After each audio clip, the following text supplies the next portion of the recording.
Assalamualaikum warahmatullahi wabarakatuh. Baiklah, pada kesempatan ini saya akan menyampaikan materi Aljabar Matematika SMP MTS kelas 7.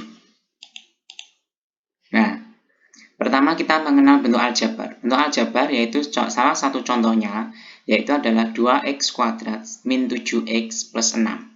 Ya, ini salah satu contoh dari bentuk aljabar. Nah, kemudian dalam aljabar itu ada beberapa unsur. Seperti ini, ya, 2 ini adalah sebagai koefisien. Kemudian, x kuadrat ini adalah sebagai variabel. Kemudian, negatif 7 ini sebagai koefisien. X ini juga sebagai variabel. Dan 6 ini adalah sebagai konstanta. Ya, koefisien itu adalah angka yang berada di depan variabel. Kemudian, kalau variabel itu adalah peubah. Kalau kita mudah memahaminya, variabel itu adalah hurufnya ini loh. Ya, hurufnya ini. Variabel itu adalah hurufnya ini. Kemudian kalau koefisien itu adalah angka yang berada di depan huruf. Itu ya, saya ulangi. Kalau variabel itu hurufnya ini. Kemudian kalau koefisien yaitu adalah angka atau bilangan yang berada di depan variabel atau berada di depan huruf. Kemudian kalau konstanta yaitu adalah bilangan yang tidak memiliki variabel. Sekali lagi saya ulangi, pertama ini adalah koefisien. Koefisien itu adalah angka atau bilangan yang berada di depan huruf. Kemudian variabel itu adalah hurufnya ini atau peubah. Ini ya. Nah, ini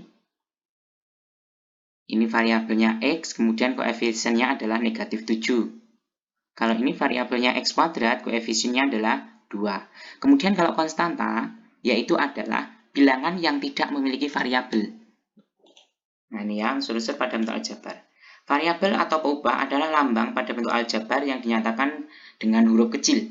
Ingat, saya ulangi lagi. Variabel itu hurufnya. Ya. Kemudian koefisien yaitu suatu bilangan yang menyertai variabel. Koefisien itu adalah angka atau bilangan yang berada di depan variabel atau di depan huruf. Kemudian kalau konstanta adalah bilangan dari bentuk aljabar yang tidak memiliki variabel. Bilangan atau angka yang tidak memiliki huruf. Oke, bisa dipahami ya. Kemudian selanjutnya. Nah, perhatikan bentuk aljabar berikut. 3A pangkat 4 plus 6A pangkat 3 plus 5A pangkat 2 plus 7A plus 8. Dari bentuk aljabar di atas, ya, berarti koefisien tadi adalah angka yang berada di depan variabel atau huruf. Koefisien dari A pangkat 4. Kita lihat angka yang berada di depan A pangkat 4. Berapa? 3. Berarti koefisien dari A pangkat 4 adalah 3. Kemudian koefisien dari A pangkat 3 adalah 6. Dilihat angka yang berada di depan A pangkat 3 itu adalah angka 6. Kemudian koefisien ya, koefisien dari A pangkat 3 adalah 6. Koefisien dari A pangkat 2, yaitu angka yang berada di depan A pangkat 2, atau depan variabel A pangkat 2, yaitu 5.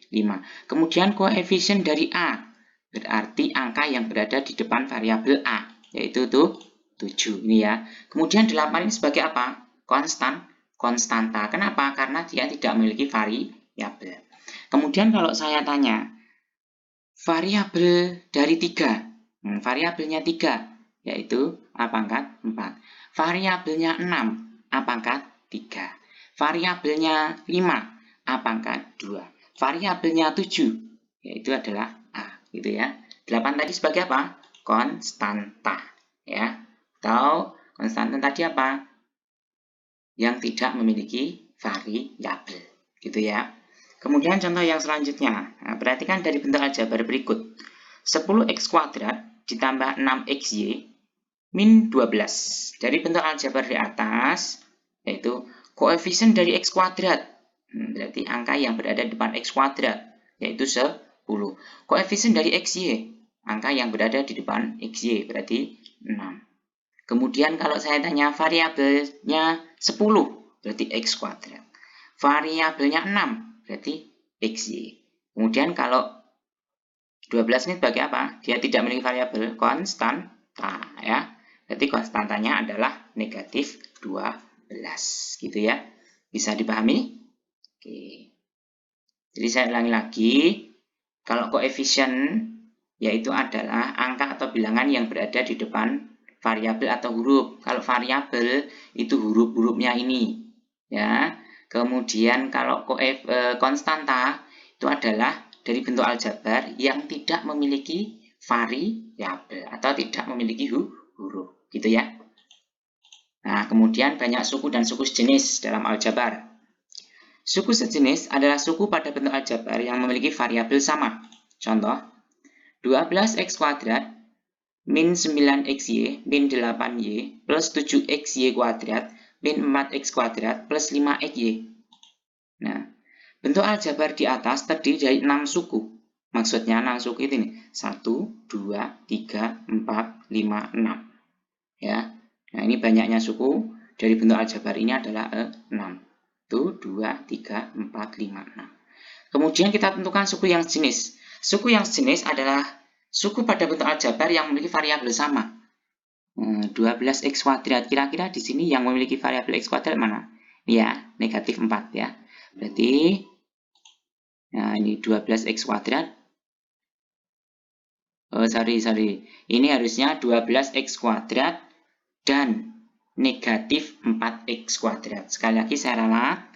Ini ya, suku-suku yang sejenis itu adalah suku-suku pada bentuk aljabar yang memiliki variabel sama. Jadi ini adalah 12x kuadrat dan negatif 4x kuadrat. Gitu ya. Kita ulangi lagi. Ini harusnya 12x kuadrat dan negatif 4x kuadrat. Kemudian, ya ini ada lagi negatif 9xy. Berarti dengan positif 5xy gitu ya. Variabelnya kan sama-sama xy ya, variabelnya sama-sama xy. Kemudian kalau ini tidak ada ya, ini tidak ada gandengannya, kemudian yang ini juga tidak ada pasangannya. Dan soal, tentukan banyak suku pada bentuk aljabar berikut. A, 7a plus 18 min 3a.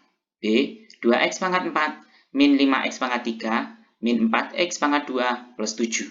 Jawab ya. Banyaknya suku yaitu kita hitung 1, 2, 3. Berarti ada 3. Kemudian yang B 1, 2, 3, 4. Berarti ada 4. Gitu ya. Dan contoh soal selanjutnya, tentukan suku-suku yang sejenis pada bentuk aljabar berikut. A, 9k plus 8m min 4km min 15k plus 7km. Kita lihat saja yang variabelnya sama. Ini sama-sama k, ini juga sama-sama k. Berarti nanti 9k dengan negatif 15k.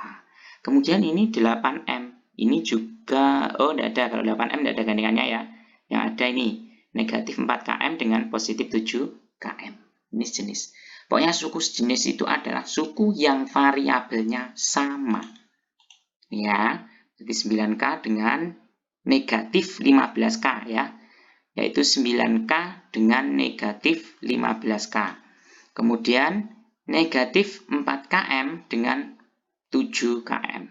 Ingat ya, ini saya ralat 9k dan negatif 15k.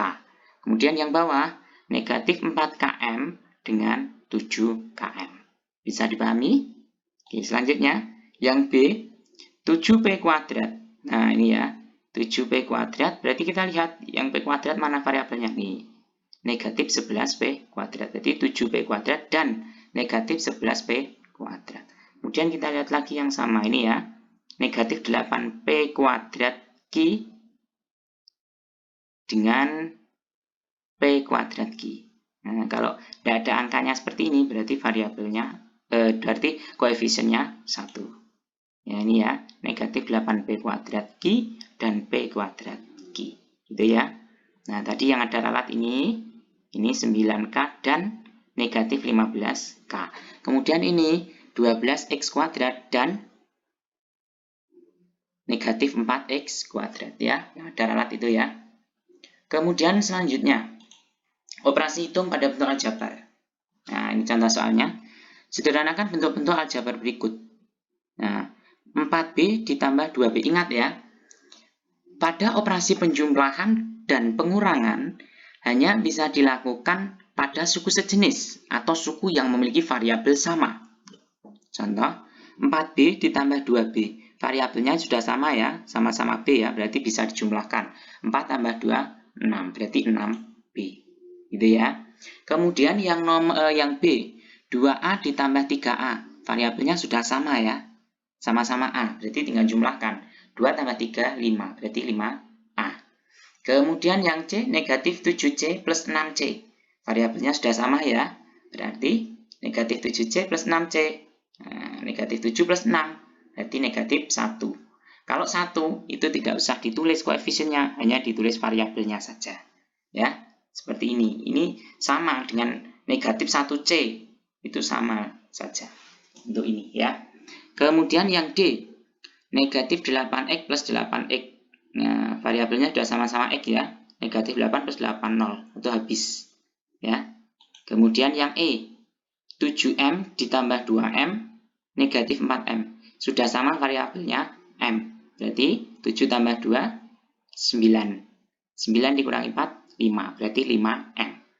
Kemudian yang F, 9P. Nah, ini kita kelompokkan dulu. Mana yang sejenis? 9P dengan negatif 2P. Kemudian positif 8Q dengan positif 5P. Sehingga jadi ini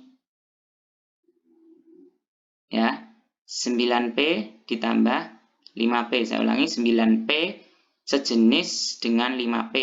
Kemudian 8Q sejenis dengan negatif 2Q. Berarti 9P ditambah 5P ditambah 8Q dikurangi 2Q. Ini sudah berurutan ya, yang sejenis berarti 9 ditambah 5, 14, berarti 14P. Kemudian positif 8Q dikurangi 2Q, yaitu 6Q, positif 6Q, gitu ya. Kemudian yang G, nah ini ada perkalian ya. Kita kalikan dulu, 4 kali 3X kuadrat, berarti 12X kuadrat. Kemudian 4 dikali positif 2X, yaitu adalah 8X. Kemudian ini dikurangi 15X kuadrat. Sama seperti tadi, kita kelompokkan suku sejenisnya ya, berarti 12X kuadrat, ini 12X kuadrat, sejenis dengan negatif 15X kuadrat, berarti di sini kita tulis dulu negatif 15X kuadrat. Kemudian baru plus 8. 12X kuadrat min 15X kuadrat, yaitu negatif 3X kuadrat. Plus 8X. Gitu ya. Ingat, jadi pada operasi hitung penjumlahan dan pengurangan aljabar hanya bisa dilakukan pada suku-suku yang sejenis atau suku yang memiliki variabel sama. Dan contoh selanjutnya, sederhanakan bentuk aljabar berikut. A ini 5A plus 2B min 3A plus B. Sama caranya, kita kelompokkan terlebih dahulu mana suku yang sejenis. Contoh ya ini, 5A negatif 3A, kemudian positif 2B ditambah B, ini sudah jenis semuanya ya, urut jenis ya, berarti 5A dikurangi 3A sama dengan 2A, kemudian 2B ditambah B sama dengan 3B, sehingga hasilnya 2A plus 3B. Ini 2A berarti sejenis dengan negatif 4A, kemudian negatif 3B sejenis dengan positif 5B, 2A dikurangi 4A berarti negatif 2A, negatif 3B plus 5B yaitu adalah positif 2B. Yang C, negatif 2P plus Q plus 3P min Q. Sama, kita kelompokkan dulu suku yang sejenis atau suku yang memiliki variabel sama. Berarti negatif 2P min Q. Negatif 2P plus 3P. Ini ya, negatif 2P plus 3P. Kemudian plus Q min Q. Nah, berarti negatif 2P plus 3P itu adalah P. Ya, atau 1P, sama saja P itu sama dengan 1P. Kemudian positif Q min Q habis ya. Ingat, pokoknya penjumlahan dan pengurangan pada aljabar dapat dilakukan pada suku-suku sejenis atau yang memiliki variabel sama. Nah, kemudian operasi hitung, masih operasi hitung. Ini adalah perkalian dan pembagian ya kali ini. Nah, ini ada 4C kali 2A kali 3B. Ya. Nah, ini koefisiennya kita kali dengan koefisien. Kemudian variabel kita kali dengan variabel. Berarti negatif 4 kali 2 kali 3. Kemudian variabelnya adalah C kali A kali B. Loh, kenapa hasilnya enggak C, A, B? Tidak, karena diurutkan sesuai alfabetis. Variabel itu diurutkan sesuai alfabet ya. Berarti negatif 4 kali 2 kali 3. Negatif 4. Oh, ini salah ya. Jadi negatif 4 kali 2, negatif 8. Negatif 8 kali 3 berarti negatif 24. Kemudian C kali A kali B, yaitu adalah A, B, C. Jadi jawabannya adalah negatif 24 A, B, C.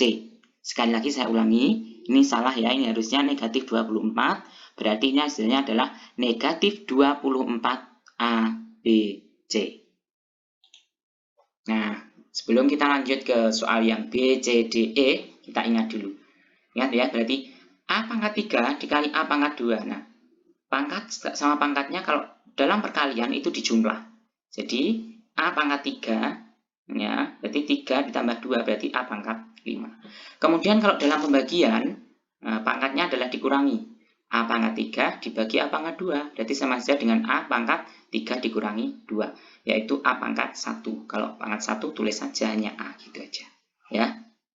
Kemudian yang B, nah ini 2 kali negatif 3. Nah, 2 kali negatif 3. Kemudian dikali A, hanya 1 toh, di sini tidak ada. Kemudian B, B-nya kemudian 2, ini di sini ada, B, ini juga B, kemudian dikali C. Kemudian 2 kali negatif 3 adalah negatif 6. A kali B kali B kali C. Nah, berarti A kali B kali B. Nah, ini kan sebenarnya B pangkat 1 kali B pangkat 1. Berarti adalah B pangkat 2. Karena pangkatnya dijumlah dari 1 tambah 1. Kemudian C kali C ya. Sehingga hasilnya yaitu adalah negatif 6AB pangkat 2C. Selanjutnya, nih ya, sama koefisien kita kalikan dengan koefisien, variabel kita kalikan dengan variabel. Jadi 6 kali 5, 6 kali 5. Kemudian ini M dikali M pangkat 3, M kali M pangkat 3. Kemudian N pangkat 2 dikali N pangkat 4, N pangkat 2 dikali N pangkat 4. Ingat kalau perkalian seperti ini dijumlah pangkatnya ya. Berarti ini kan pangkat 1 ya. Ini pangkat 1. Tak mulai dari sini. 6 kali 5, 30. Kemudian ini M pangkat 1 kali M pangkat 3. Kalau tidak ada tulisannya pangkat ini berarti pangkat 1 ya. Berarti 1 tambah 3, 4. Berarti N pangkat 4. Kemudian N pangkat 2 dikali N pangkat 4. Ya. Berarti 2 ditambah 4, 6. Berarti N pangkat 6. Jadi jawabannya 30 N pangkat 4, N pangkat 6. Kemudian yang D. Nah, kalau ini udah ya. Ini sama koefisien kita bagi dengan koefisien. Berarti 8 dibagi 4, 2. Kemudian karena 4 tidak punya variabel, berarti tinggal variabelnya A pangkat 3, B pangkat 2. Gitu. Kemudian yang E. Nah, yang E. Negatif 26A kuadrat B pangkat 3 dibagi negatif 13AB. Nah, sama. Koefisien kita bagi dengan koefisien. Negatif 26 dibagi negatif 13. Kali. Kemudian, loh ini kenapa kok kali? Ya iya, ini kan sebenarnya negatif 26 kali A pangkat 2 kali B pangkat 3. Gitu tak? Kemudian yang ini negatif 13 kali A kali B. Gitu tak asalnya. Kali A pangkat 2 dibagi A. Kemudian B pangkat 3 dibagi B. Ingat kalau pembagian pangkatnya dikurangi. Ya dah. Nah, negatif 26 dibagi negatif 13. Yaitu 2 toh jawabannya. Kemudian A pangkat 2 dibagi A. Kalau A ini sama saja dengan pangkat 1. Berarti sama dengan A pangkat 2 dikurangi 1. 2 kurangi 1, 1. Berarti A pangkat 1. Ya. Kemudian B pangkat 3 dibagi B. Nah, berarti sama saja dengan B pangkat 3 dikurangi 1. Satunya ada di sini. Ya. Berarti tinggal B pangkat 2. Sehingga jawabannya 2AB kuadrat. Atau 2AB pangkat 2. Baiklah. Bisa dipahami ya? Oke. Sampai sini dulu. Thank you for your attention. Mohon maaf apabila ada kesalahan. Tadi ada beberapa yang saya ralat dari tulisannya. Semoga dengan ini bisa memahami materi aljabar ya. Thank you for your attention. Terima kasih atas perhatiannya. Mohon maaf bila ada kesalahan. Jangan lupa like, subscribe, dan tekan tombol loncengnya agar kamu tidak ketinggalan video pembelajaran selanjutnya. Saya akhiri, wassalamualaikum warahmatullahi wabarakatuh.